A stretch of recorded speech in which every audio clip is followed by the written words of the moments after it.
안녕하세요. 저는 서울에 사는 30대 후반의 남자입니다. 제가 이렇게 여기에 사연을 올리게 된 이유는 제게 사랑이 뭔지 알려주신 분들 때문입니다. 저는 태어나는 순간부터 불행을 달고 태어난 사람 같다는 생각을 했었어요. 그렇게 생각할 수밖에 없었던 게 어릴 때부터 부모님에게 버림을 받았었거든요. 살면서 지금까지 단 한 번도 저희 친부모님을 실제로 뵌 적이 없어요. 그리고 저와 함께 있던 사람들이 나중엔 늘 제 곁을 떠났었거든요. 저는 기억도 못하는 아기 시절 때부터 보육원에서 원장님 손에 자랐어요. 그래도 다행인 점은 저희 원장님이 되게 착하고 인자하신 분이셨어요. 정말 한 사람 한 사람을 자기 친자식처럼 보살펴 주셨었죠. 저랑 유일하게 동갑이었던 아이가 있었는데 제가 4살 되던 해에 만나서 6살이 되던 해까지 늘 저와 둘이서 붙어 다니다가 다른 가족을 만나서 떠나버렸어요. 저는 어차피 다들 새로운 가족을 만나 떠날 거라는 생각에 보육원에 같이 지내던 다른 애들과 어울리지 않았고 운동장에서 혼자 애꿎은 모래만 괴롭히면서 놀았어요. 저희 보육원에 일주일에 2번 정도 봉사를 하러 오시던 한 아주머니 부부가 있었어요. 그리고 늘 그 부부를 따라오던 어린 여자아이가 한 명 있었죠. 그 아이는 항상 아주머니 뒤에 있어서 아주머니 다리 틈 사이로 고개만 빼꼼 내밀고 있었어요. 저는 평소처럼 혼자서 나뭇가지를 들고 모래를 파면서 놀고 있었습니다. 어쩌다 여자아이랑 눈이 마주치게 됐는데 그 아이가 저를 보더니 해사하게 웃더라고요. 정말 만화 속에 나올 법한 예쁘장한 아이가 웃어주는데 그 모습이 슬로우 모션처럼 보였어요. 저도 모르게 모래를 파고 있던 손을 멈추고 그 아이를 멍하게 보고 있었어요. 봉사가 끝났는지 아이는 아주머니 손을 잡고 보육원을 나가더라고요. 그게 우리의 첫 만남이었어요. 그 뒤로도 아주머니 부부와 함께 그 아이가 저희 보육원에 왔었어요. 올 때마다 늘 그렇듯 아주머니 뒤에 숨어 있더라고요. 그리고 저랑 눈이 마주치면 그때처럼 또 해사하게 웃어줬어요. 어찌나 눈이 큰지 멀리서도 똘망똘망한 눈이 잘 보이더라고요. 그렇게 저희 보육원에 5번 정도 더 왔을 때쯤 여자아이가 눈치를 보면서 슬금슬금 한 발자국씩 제 옆에 오더라고요. 그러더니 가만히 서서 아무 말 없이 발만 땅에 비비고 있더라고요. 저는 그 아이를 힐끔 쳐다보고 다시 나뭇가지로 모래를 파기 시작했어요. 여기서 혼자 뭐해? 우리 엄마가 만든 빵 진짜 맛있는데 너는 왜 안 먹어? 혹시 빵 싫어해? 우리 엄마가 그러는데 편식하면 안 된대. 빵 안 싫어해. 그냥 입맛이 없어서. 혼자 먹으면 맛없거든. 넌 부모님이랑 같이 먹을 수 있으니까 내 마음 모르지? 아, 여기는 그런 곳이었지. 참, 내가 실수했다면 미안해. 근데 너는 왜 올 때마다 맨날 여기서 혼자 이렇게 있는 거야? 애들이랑 공놀이 안 해? 친구가 없어서. 그리고 나 뛰어다니는 거 싫어해. 옷도 더러워지고 땀도 흐르잖아. 너도 친구 없어? 나도 친구 없는데. 너 나랑 친구할래? 우리 친구하자. 내가 맨날 놀러 올게. 너는 왜 친구가 없는데? 너 혹시 왕따야? 유치원에서 친구들이 너 괴롭혀? 아니, 나 여기가 좀 많이 아파서 유치원에 못 갔어. 그래서 친구 없어. 그러니까 너가 나랑 친구해줘야 돼. 내 이름은 진유정이야. 여자아이는 자신의 가슴 쪽을 손가락으로 가리키면서 말을 하더라고요. 알고 보니 여자아이는 태어날 때부터 심장이 조금 안 좋았었어요. 그래서 남들이 다 가는 유치원에도 못 가고 매번 이렇게 아주머니를 따라다닌 것이죠. 저는 그날 이후로 그 여자아이와 친구가 되었습니다.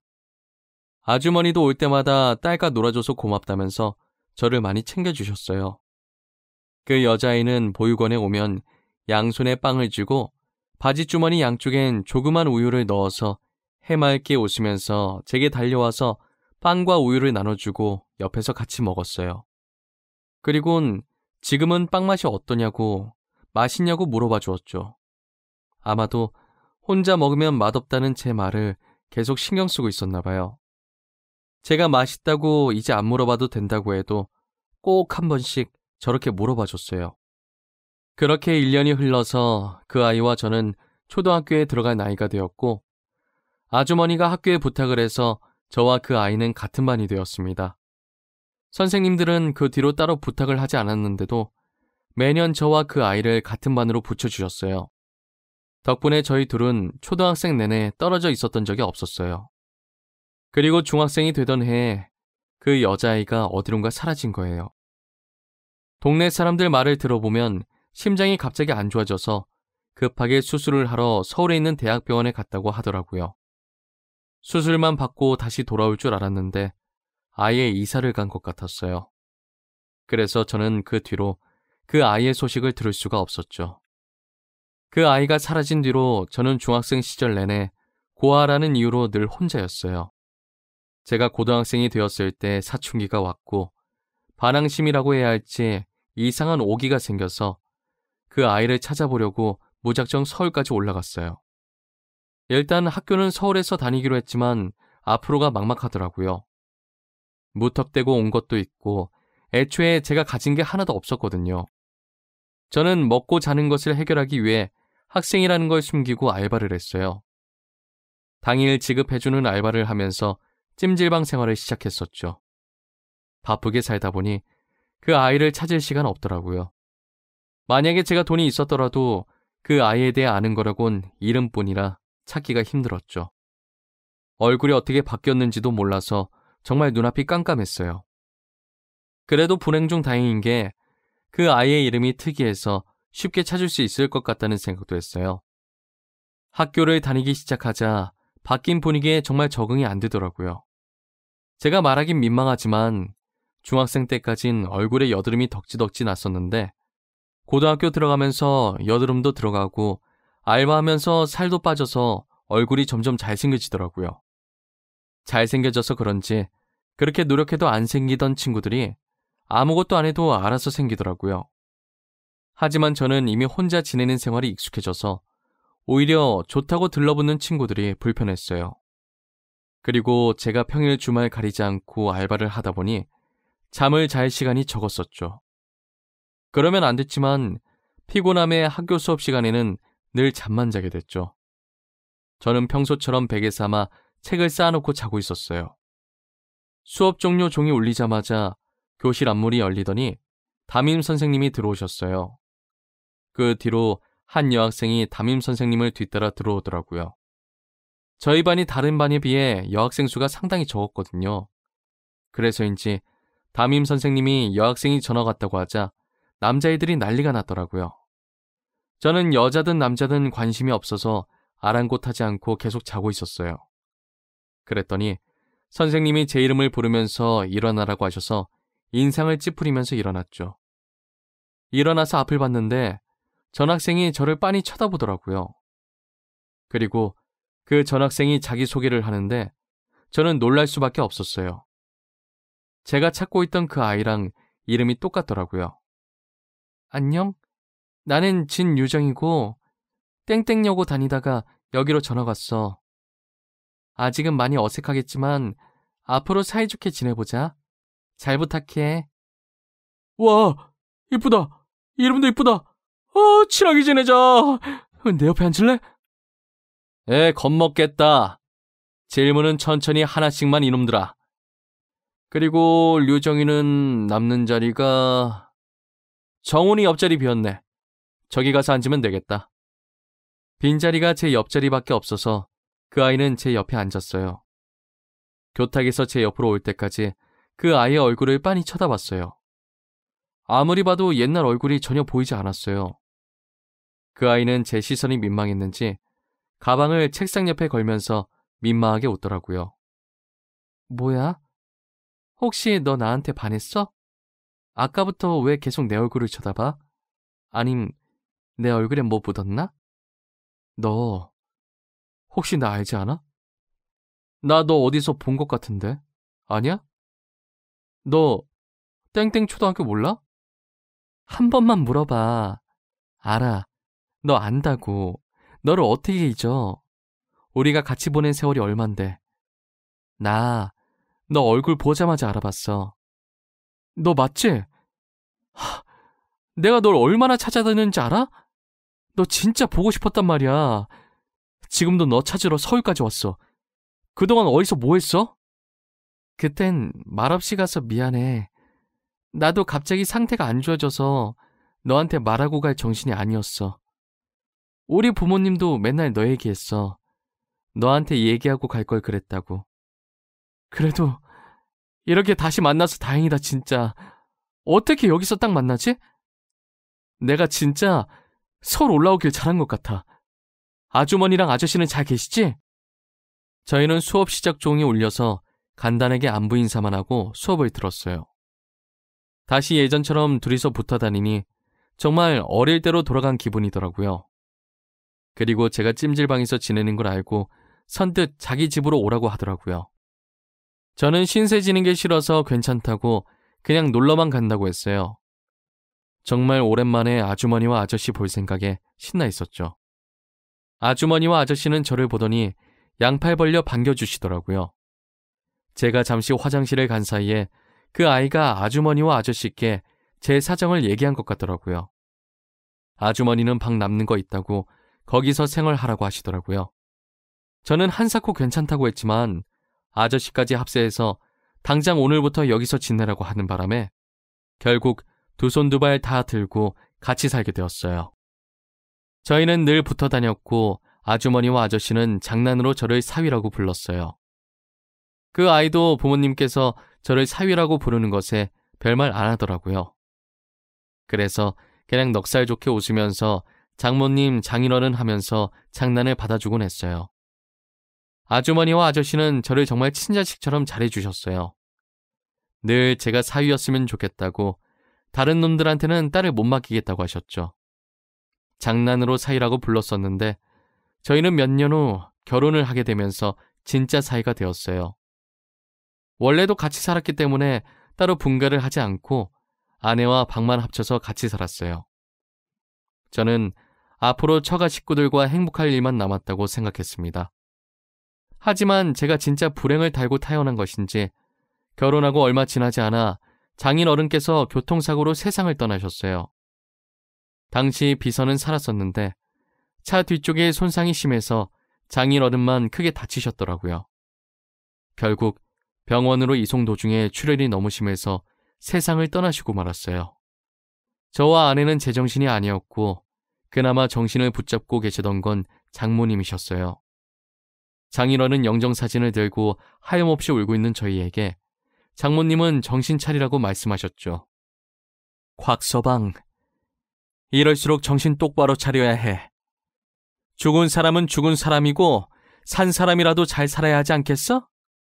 류정아, 너도 그만 울어. 장모님, 죄송해요. 저보다 장모님이 더 슬프실 텐데 앞으로 장인어른 목까지 열심히 살게요. 장모님이랑 우리 집사람 제가 평생 모시며 살게요.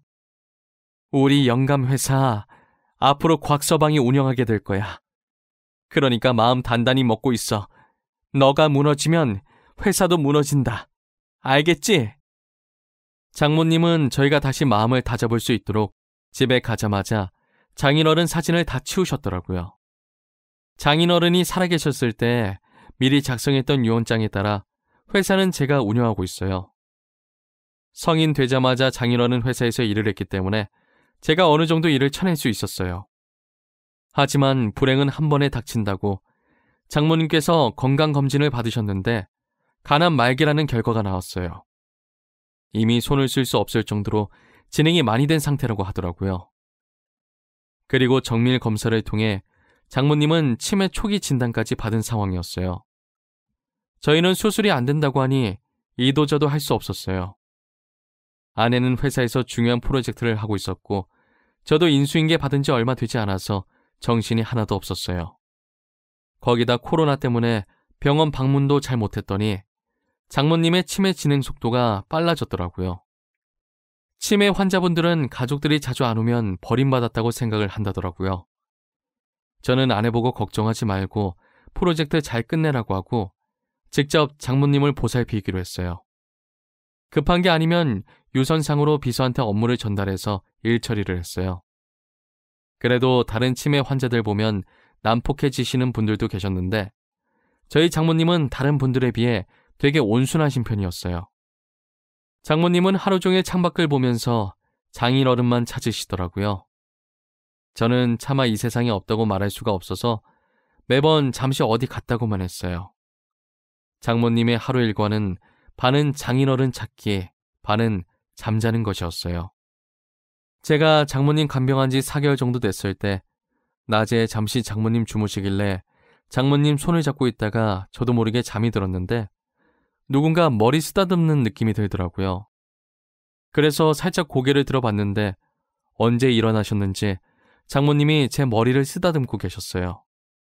장모님께서는 정말 오랜만에 멀쩡한 정신으로 제게 말을 거시더라고요. 정훈아, 맨날 곽서방 우리 사이 하다가 이름 정말 오랜만에 불러보네. 나 때문에 고생이 많지? 너네 안 힘들게 하고 싶었는데 내가 치매에 걸려서 힘들게 했네. 미안해. 아니에요. 하나도 안 힘들어요. 장모님 병간호는 100번이고 더 할 수 있어요. 그러니까 너무 미안해하지 마세요. 아프고 싶어서 아픈 게 아니잖아요. 그렇게 생각해주면 너무 고맙고 너가 우리 류정이 옆에 있어줘서 얼마나 다행인지 몰라. 어릴 땐 툴툴거리면서도 류정이가 해달라는 거 다 해주고 커서는 어쩜 이렇게 다정한지. 저는 별로 한 것도 없는데요, 뭐. 장모님이랑 장인어른께서 잘해주시니까 저도 그걸 보고 배워서 흉내만 내고 있는 거죠. 저 아직 장모님이랑 장인어른 따라가려면 멀었어요. 우리 정훈이는 뭐든 잘할 거야. 일도 잘할 거고 우리 류정이한테도 잘할 거고. 나는 너 걱정은 안 해. 아직도 철딱선이 없는 우리 딸내미가 걱정이지. 류정이가 얼마나 어른스러운데요. 걱정 안 하셔도 돼요.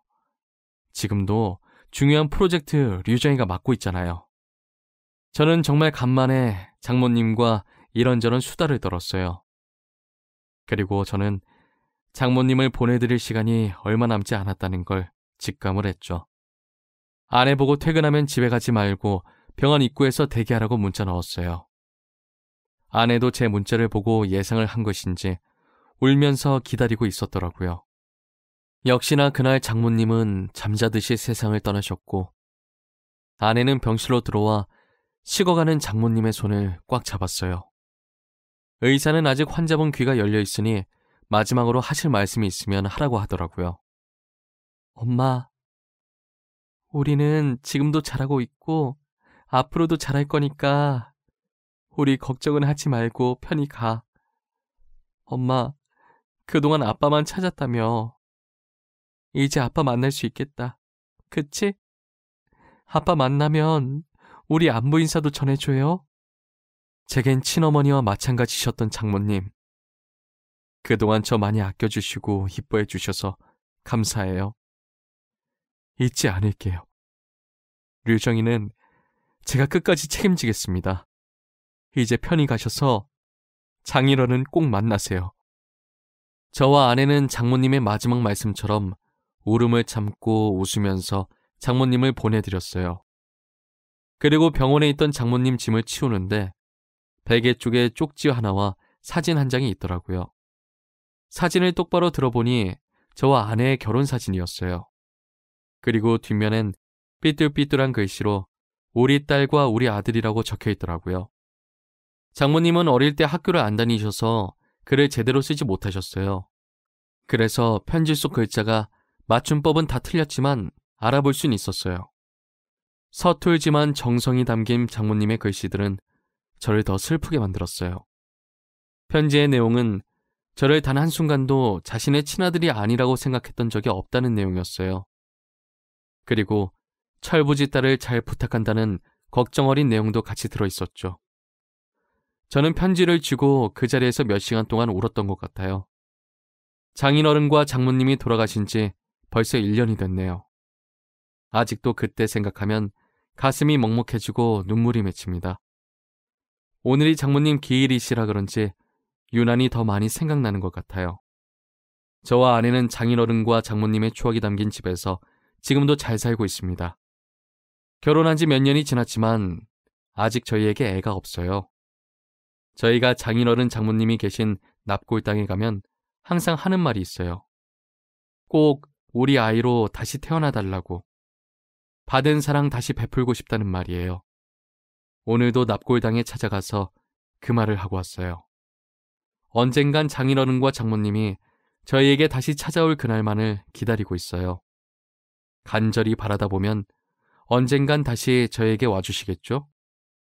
지금까지 저희 이야기를 들어주셔서 감사합니다. 여러분들도 건강관리 잘하시고 아프지 마세요.